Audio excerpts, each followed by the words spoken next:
Зя асуулгаар чинь зя хай манайхаа өнөөдөр хэдүүлээ маш онцгой зүйлийг ярих болно. Юу вэ гэхээр сард доорож 15-30 сая төгрөгийг e-com болон dropshipping-ийг Монголын зах зээл дээрээс хэрхэн их боломжтой вэ гэдгийг би таад энэ бичлэгээр танилцуулъя. Гэхдээ энэ дээр маш олон хүмүүс чамд маш олон даагчтай пэйж авах хэрэгтэй. Доорож 5-10 сая төгрөг байх шаардлагатай. Онлайн дэлгүүр баг болдог юм да. Давхар бас дэлгүүр нээчүүл зүгээр энэ гэдэг. Тэд нар бүгдээрээ худлаа юм. Яагаад тэгэхээр би өөрийгөө богинохон танилцуулбал намайг Анар гэдэг. Би Нью-Йоркийн их сургуульд сурахынхаа хажуугаар e-com болон dropshipping-ийг хийгээд Монгол болон дэлхийн зах зээл дээрээс нийт 170 гаруй мянган долларыг өнгөрсөн жил хагас хугацаанд хийсэн байна. Тэгээд дээрэс нь би сая 2 Instagram дээрээ сая 30 хоногийн чаленжийг эхлүүлсэн байгаа. Монголын зах зээл дээрээс 30 хоногт 30 сая төгрөгийг хийх боломжтой юу гэдгийг баталж харуулах зорилгоор тэгээ 23 дахь өдөр дээр айлдын 30 сая төгрөгийг хийсэн. Тэгэхээр би таад яг бүгдийг баталж харуулад хийж болдог шүү гэдгийг бүгдийг нуулгүй харуулсан учраас таад над тэтгэж болно гэсэн үг. Яагаад тэгэхээр би аль хэдийн юм хийсэн байгаа. Таад Instagram, Facebook руу ороод Монголд байгаа брэндүүдийн бол нэг нь Charm брэнд гэдэг таад хайчхад шууд олоод харж болно гэсэн.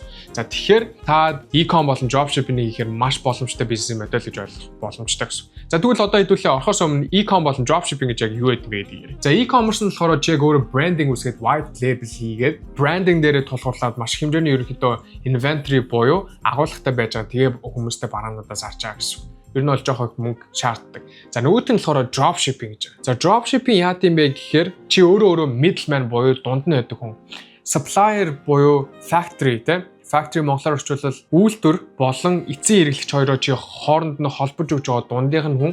Тэгээ барааг нь авиач өгсөндөө дундаас нь ашиг унааж байгаа чи dropshipping middleman гэж яриад байна. За энэ бол dropshipping-ийн бизнес модель. Би хамгийн анх dropshipping-ыг $1000 өртөө тэгээ өрнийхөө $50-аар эхлүүлээд тэгээд өдөрт 100,000 төгрөг ихлээл дараа нь 200,000 төгрөг 3 дахь өдрөөсөө 500,000 төгрөг 4 5 дахь өдрөөсөө өдрийн 1 сая 2 сая 3 сая 4 сая өдрийн тэгж явж байна. Тэгэхээр dropshipping маш боломжтой бизнес модель гэсэн. Яагаад тэгэхээр Монгол dropshipping гэдэг зүйл ерөөсөө дэлгэрч эхлэх байгаа. Маш олон хүмүүс онлайн стор энтрийг хийгээд болохоос яг үүндээ dropshipping гэж юу гэдэг юу ч мэдэхгүй байгаа гэсэн. Тийм учраас эртхэн орж ирээ энэ дээр маш хэмжээний мөнгө хийх боломжтой байгаагаа ойлгоод авчвал гэс орж ирэх шаардлагатай гэсэн. За тэгвэл dropshipping хийх ямар онцлогтой юм бэ гэдгийг би таад хэлээд өгье. Бүгд онлайнаар эрсдэл багтай, эхлэх хөрөнгө багтай, location freedom буюу газар зүйн хувьд эрх чөлөөтэй ажлаа хаанаас хийж болно, хангалттай мөнгө хийх бас боломжтой гэсэн. Яагаад юм бэ гэхээр чи хаач усан бизнес хийж болно. Би Нью-Йоркт байна, Шанхайд байна, дэлхийгээр аялаад ингэж явж байна. Тэгж байхдаа онлайнаар компьютер байгаа, утас байгаа, Wi-Fi байгаа. Тэгэл ажиллаж чинь. Ямар ч асуудал. За тэгвэл одоо хэрхэн яг хийдэм бэ гэдэг би та дараагийн хідэн процессор танилцуулъя. За эхнийх нь бол хүн болгоны мэдж байгаа бараагаа болох. За тэгвэл яг ямар бараа зарах юм те? Надад нэг юм санаа байгаа. Тэрийгээ ерөнхийдөө явуулчих гэдэг. Гэхдээ яг явуулвал зөв үгүй гэдэг чи яг яаж мэдхий те? Тэгэхээр энэ дээр юу орж иж байгаа гэхээр winning product буюу одоо монголоор орчуулвал ялалтын бараа гэх юм одоо тий маш амархан барагддаг зарагддаг бараануудыг winning product гэж байна.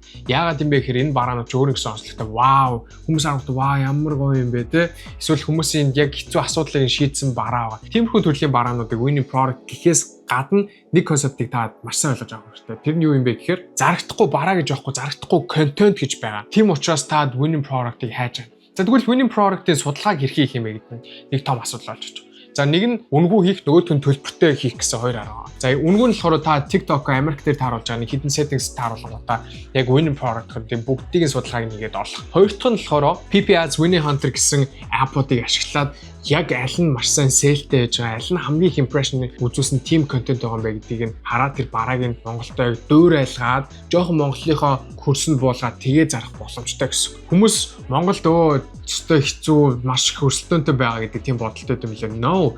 Би одоо дэлхийн зах зээл дээр хийдгүүн. Дэлхийн зах зээл дээр чи dropshipping гэвэл маш хэмжээний мөнгө шаардлагатайгаас гадна бүр өрсөлдөөн шиг амар их юм байхгүй. Ялангуяа Америк, Европын зах зээл дээр. Тийм учраас Монголын зах зээл дээр бол тийм амар өрсөлдөөн байхгүй. Би бол маш олон бараануудыг Монголд оруулж ирчихсэн. Тэгээд тэр бараанууд маань бүгд копилэгдөө тий бүгд за дараа нь зарж эхлэв тэгж явжсэн. Гэтэ хамгийн их нь оруулж ирсэн хүн л хамгийн их ашиг олдог гэдгийг та ойлгоорой. Тэгээд дээрэс нь та контентороо superior буюу тэ контентороо илүү сайн нүдэд явуучвал тэр чинь ямар ч асуудалгүй зарагдана гэсэн. Яг тэгэхээр сайн хэлсэн концепт зарагдахгүй бараа гэж явахгүй зарагдахгүй контент гэж байгаа юм учраас контент нь чухал учраас бид нар winning product гэдэг зүйлийг TikTok-оос олоод эсвэл юунаас олж байгаа. PP Ads юм уу Winning Hunter-аас олж болж байгаа юм гэсэн. За тэгвэл хэдүүлээ одоо тэгээд нэг дахь арга нь winning product олчлоо. За тэгвэл одоо хоёр дахь арга. За cargo болон хүргэлт гэж байгаа. За cargo болон хүргэлтийг маш олон хүмүүс за чи тэгвэл яг яаж гадаад онлайнаар ийм бизнес хийгээд бараагаа оруулж ирээд байна. Тэрийг ч юус ойлгохгүй нэг. За тэр бол яг үндэ нэг тийм хэцүү асуудал биш. Одоо Монголд бараа оруулж ирдэг хүмүүс шиг олон юм байхгүй шүү дээ. За энэ дээр зүгээр богинохон тайлбарлаад өгчөд бол би таад нэг тийм хэрэггүй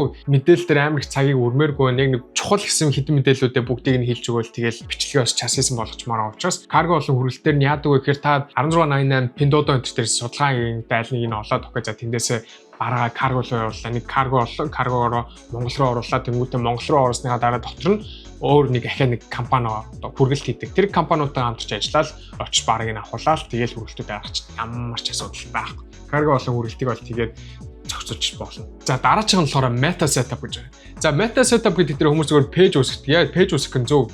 Facebook болон Instagram пэйжүүдийг үүсгэх хэрэгтэй. Гэхдээ тэрийг зүгээр шууд пэйж тус нь үүсгэхээс илүү та business suite гэдэг meta business suite. Тэрэн дээрээс оруулаад бүгдийг нь setup хийлээ.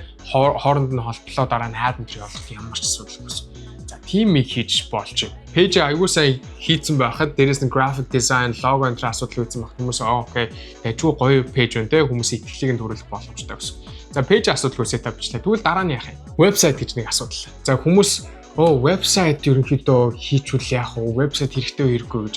За би та дээг dropshipping хийж байгаа гэж assume буюу таамаглаж байгаа учраас dropshipping дөнгөж эхэлж байхад вебсайт гаргаж ирэх гэдэг хэрэг шаардлага байхгүй. Хүмүүс Shopify дээр гэдэг. Shopify дээр хийнгүүт чинь яг хуу явуулж болно. Гэхдээ айгүй manual яагаад гэхээр та төлбөрийн гаргалгаа байхгүй. Яагаад шууд QPay эсвэл app дотроо төлбөр ичих боломжтой биш гэсэн үг байхгүй. Тийм учраас Shopify болно. Асуудал байхгүй. Гоё дизайнтай. Гэхдээ ер нь жоохон хэцүү л гэсэн үг. Төлбөрийн гаргалгаан дээр тэг болохгүй юм болоо. За үгүй бол вебсайт нь болохоор зочил гэж бас нэг app байдаг. Би бас тэр хэрэглэдэг. Ерөнхийдөө жил хагасаараа хэрэглэж байна. Тэгээд жилийн эрх нь нэг сая 100 төгрөг гэдэг баха. Тэгэхээр бас жоохон үнэтэй дөнгөж эхэлж байгаа хүндээ бол тийм учраас та шууд winning product буюу яг үнэхээр зарагдах үгүй гэсэн бараагаа олж арай амжаагүй бараануудаа тестлээд буюу шалгаад явж байгаа бол вебсайт заавал гараад ирэхэд ташаалахгүй. Та шууд чатараа захиалга авчих болох. Чатараа захиалга авлаа, шийдс дээрээ орууллаа, дөнгөж өргөлтүүдийг гараад авчих болно.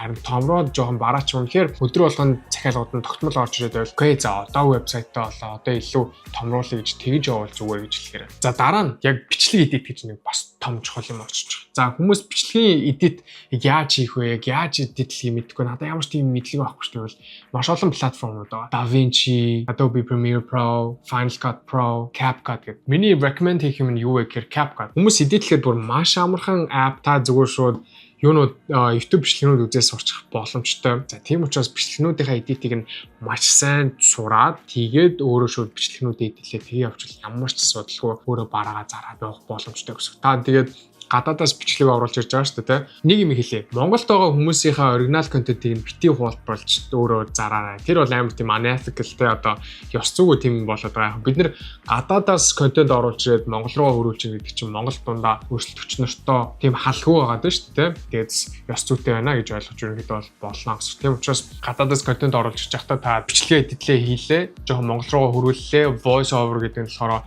хойно дуу оруулаад тэгээ бичлэг хийж болно те. Тиймэрхүү байдлаар бичлэг эдитлэл тэгэл оруулж ямар ч асуудал байхгүй. За тэгвэл одоо бичлэг эдитлээ, page setup хийлээ, бараагаа олчлоо, хүргэлтээ каргоо олчлоо. Тэгвэл одоо яг яаж хүмүүстэй хүргэх юм бэ гэдэг чинь нэг том асуудал. За энэ дээр хэдүүлэнгийнх нь маш чухал концепт буюу ad гэдэг зүйл очиж. За маш олон хүмүүс Монгол boost гэж явуулаад. Гэхдээ boost шиг буруу юм байна. Don't ever do that. Ерөөсөө битээ тийм хийгээрэй. Яагаад юм бэ гэхээр чиний маш хэмжээний мөнгө чинь boost алаад байгаа байхгүй. За би та нэг юм тайлбарлая. Boost яг яаж явд юм бэ гэхээр та нэгэн контентэнд за энэ контентыг нэг хоногийн хугацаанд $10 явуулъя гэж өгдөг. Ad нь яад юм бэ гэхээр эсрэгээрээ чамд 10 контент байлаа гэж бодъё. 10 контентоо чи бүгдэнд нь нэг багцлангуудаа тэднэрт $10 өгч болж байгаа. Тэнгүүт бодоод үзтээ boost дээр $10-оор нэг контент пүүшлэх үү? Эсвэл $10-оор ad дээр ads manager дээр 10 контент пүүшлээ тэндээсээ хамгийн сайныг нь олоод хамгийн winning буюу маш том алгоритм дээр нь тулгуурлаад тэндээс нь хамгийн сайныг нь олоод тэрэн дээрээ илүү мөнгөө үр дүнтэй ашиглах уу гэдэг чинь чиний маш том шалгуур болон давуу тал чи энэ дээр гарч иж байгаа гэсэн. Тийм учраас бүүстер мөнгө явуулбал маш хэмжээний мөнгө олно. Би бол өнгөрсөн жил ахсан хугацаанд Ads бол нийт 30 хэдэн мянган долларыг бүр өрсөн байна. Тийм учраас Ad гэдэг бол маш чухал зүйл. Тэрийг мэдхгүй бол та маш хэмжээний мөнгө олно, маш хэмжээний цагаа олно. Энд дээр ерөнхийдөө ямар стратеги бас байдаг. Стратегиудын юмнуудыг та бас